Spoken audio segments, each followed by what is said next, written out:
Hello दोस्तों, आपका स्वागत है बिना विधान लाइन में। जैसा कि आपको पता होगा कि मैं उत्तर प्रदेश ITI इंस्ट्रक्टर से संबंधित आपको इन्फॉर्मेशन दे रहा हूं। तो आज मैं आपको एक बेहद टॉपिक पे आपको एक इन्फॉर्मेशन देने वाला हूं, जो किसी कैंडिडेट ने मुझे कमेंट करके पूछा है। तो मैं आपको दिखा दूं कि उसने क्या पूछा गया, और मैं इस क्वेश्चन को नोट कर लिया हूँ। यहाँ पे आप देख सकते हैं कि UP ITI इंस्ट्रक्टर 2504 पोस्ट के लिए किस स्टेट में कितनी कंपटीशन है। 2504 जगह पे अभी आपको पता चल गया होगा कि अब पोस्टों की संख्या कम कर दी गई है और हो गया आपका 2406 पोस्ट। ठीक, तो जैसा कि आपको पता होगा कि 19 दिसंबर को एक लेटर जारी किया गया, संशोधन पत्र, जिसमें आपको बताया गया है कि जिन ट्रेडों में CITS नहीं होता है उन ट्रेडों को हटाया गया है। और आपको ये भी बताया गया है कि उसमें सीटों की संख्या 98 सीटों की संख्या को कम कर दिया गया है। तो अब क्वेश्चन ये पूछा गया है, क्या PET 2022 वाले को भी शामिल किया जाएगा। ये क्वेश्चन बहुत बार कमेंट करके पूछा जा रहा है और बहुत बच्चे इस चीज़ को लेकर कन्फ्यूजन है कि क्या PET 2022 वालों को भी इसमें शामिल कर लिया जाएगा क्या। क्योंकि आपको पता है कि 2022 का भी एग्ज़ाम हो चुका है और उसका रिज़ल्ट जनवरी में आने वाला है। तो इस चीज़ को लेकर बहुत से कैंडिडेट कन्फ्यूजन है। तो मैं आपको सबसे पहले क्लियर कर दूं इस क्वेश्चन को, दूसरे क्वेश्चन को आपको क्लियर कर दूं कि इसमें 2022 वाले किसी कीमत पे शामिल नहीं किए जाएंगे। क्योंकि आपको पता होना चाहिए कि जितने भी PET के माध्यम 2021 से एग्ज़ाम हुए हैं उसमें किसी भी नए 2022 वालों को शामिल नहीं किया जा सकता है, क्योंकि PET 2021 के माध्यम से एग्ज़ाम पहले से हो चुके हैं और इसमें 22 को शामिल नहीं किया जाएगा। अगर ऐसा होता है तो आयोग के पास बहुत बड़ी एक प्रॉब्लम क्रिएट हो सकता है। जैसा कि आपको पता होगा कि अनुदेशक के साथ साथ में आपकी 2, 3, 4 और रिक्वायरमेंट आई थी, जिसमें आपको मैं मुख्य रूप से बता दूं, जो ANM हुआ और लेखपाल के एग्ज़ाम जो हुए।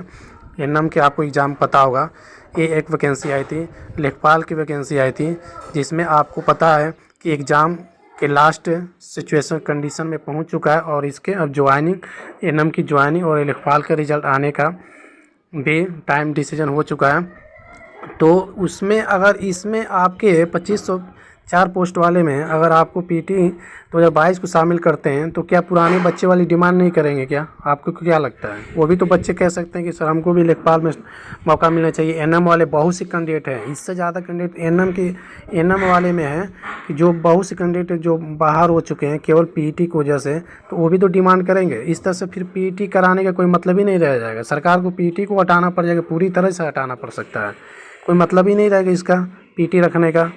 तो इस चीज़ को लेकर आप बिल्कुल कन्फ्यूजन ना हो कि आपके PET 2022 वाले भी बच्चे इसमें शामिल होंगे, तो ये कभी नहीं हो सकता। इस तरीके से आप फालतू में आप इस तरह से सोच के अपना माइंड को ख़राब कर रहे हैं, और ऐसा कुछ नहीं हो सकता।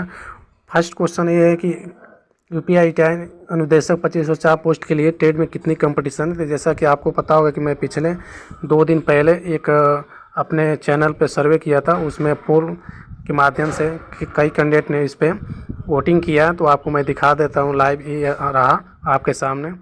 बिना विधान line UP ITI instructor 2504 post में किस स्टेट में अप्लाई किया है। तो यहाँ पे आप देख सकते हैं कि यहाँ पे मैंने टेट का नाम लिखा था, उसका यहाँ पे परसेंटेज देख सकते हैं। और जिन टेटों का नाम नहीं लिखा गया उनको मैंने बोला था कि आप कमेंट करके बताइए। तो आप देख सकते हैं कि यहाँ पर लगभग 240 कैंडिडेट यहाँ पे वोट्स किए हैं, देख सकते हैं आपके सामने यहाँ पे दिख रहा है। और सबसे पहले मैं यहाँ पे दिखा दूँ कि मैंने यहाँ पे फिटर लिखा था, फिर इलेक्ट्रीशियन, फिर वेल्डर, फिर मशीनिस्ट। तो आप देख सकते हैं कि यहाँ पर फिटर का 20%, इलेक्ट्रीशियन का 25%, वेल्डर का 6% और मशीनिस्ट का 9% और अन्य कमेंट किया गया है 40%। तो आपको पता होना चाहिए कि अगर इस तरीके से देखा जाए तो 240 कैंडिडेट में फिटर के 20%, इलेक्ट्रीशियन के 25% है और वेल्डर के 6% और मशीनिस्ट के 9%। तो सबसे कम अगर देखा जाए तो वेल्डर में है और सबसे ज़्यादा इलेक्ट्रीशियन में है। तो दोस्तों आपको ये भी देखना होगा कि अगर आपके यहाँ पे परसेंटेज जिसकी ज़्यादा है तो आपको ये भी देखना पड़ेगा कि उसी के अकॉर्डिंग इसमें सीटों की संख्या भी रखी गई है। आपको पता होना चाहिए कि जो वैकेंसी आई थी इसमें इलेक्ट्रीशियन की पोस्टों की संख्या कुछ ज़्यादा ही है, अदर टेट की कंपेयर बात करें तो उसी कंपेयर में आपको कंपेयर करना पड़ेगा, ना कि आप ऐसे ही मान लीजिए। नहीं मान सकते हैं कि इसमें कंपटीशन ज़्यादा रहेगी इसमें कम रहेगी। हाँ दोस्तों, एक बात तो ज़रूर है कि फिटर और इलेक्ट्रीशियन में नंबर्स ऑफ कैंडिडेट की संख्या ज़्यादा है, क्योंकि इसमें ये जो टेट होते हैं काफ़ी पॉपुलर टेट होते हैं, इनमें बच्चों की संख्या होती है ज़्यादा और है भी, यहाँ भी आप देख सकते हैं पोल के माध्यम से भी। तो इस तरह से अपना आप प्रिपरेशन जारी करिए और आपको पता है कि आपका एग्ज़ाम डेट भी बहुत जल्द अनाउंस होने वाला है और आपका डॉक्यूमेंट्स अपलोड भी होगा, क्योंकि आपको पता होना चाहिए कि इसमें आपका डॉक्यूमेंट्स अपलोड होना है, जिसमें CITS एक्सपीरियंस अदर भी डॉक्यूमेंट्स अपलोड कराए जा सकते हैं, जो आपके जनवरी के फर्स्ट वीक तक या दिसंबर लास्ट तक आपका डॉक्यूमेंटेशन का वर्क स्टार्ट हो जाएगा। तो दोस्तों आप अपनी डॉक्यूमेंट्स भी कंप्लीट करके रखें, क्योंकि इस पे आपको डॉक्यूमेंट्स अपलोड कराए जाने के बाद ही आपका एग्ज़ाम होगा। और हाँ दोस्तों, आप अगर हमारे द्वारा दी गई इन्फॉर्मेशन आपको अच्छी लगती हो तो चैनल को सब्सक्राइब करें, वीडियो को लाइक करें, शेयर करें और कोई भी आपको डाउट होती है तो आप हमें कमेंट करके ज़रूर पूछें।